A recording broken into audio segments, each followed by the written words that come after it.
मी तुमच्या मित्र पुन्हा स्वागत करते का नवीन ब्लॉगमध्ये. आजच्या सकाळी ऑर्डर तर मी तयारी केली शाळेत जायचं होतं म्हणलं तर खाली आलं तर स्वयंपाकाकडे चालू होता. भाजी चालती कोवळ्याची. मग मम्मीचा नंबर लागला कढीवर. मग तुषार दादा कापत होता मिरच्या तडक्यासाठी मस्त. एक कोवळ्याची भाजी झाली मस्त. मग पप्पाजी कापत होत्या. पप्पाजी करत होती चटणी. तर आजच्या जेवणाचा ब्लॉग नाही मिळू शकत कारण की मी शाळा होती आज मला. तर मग शेव वगैरे घालते. तर मी आता चाललो शाळेत. शेव वगैरे झाली मस्त काढून. तर मग आज एकटाच निघालो कारण की रात्र झाला ताप. तर माझा मित्र बघा पेट्रोलचे रेट बघून मग त्यातून मी गेलो घरी पेट्रोल टाकून. संध्याकाळचा कार्यक्रम म्हणला गुल्लक घ्यायला चप्पल. तर मग आम्ही दोघे बहीण भाऊ तिघे जण गेलो. पहिले गुल्लक घ्यायला गेलो. त्यामध्ये 2 गुल्लक सिलेक्ट झाले.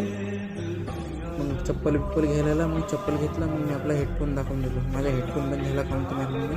मग मी हेडफोन भेटून दिलो.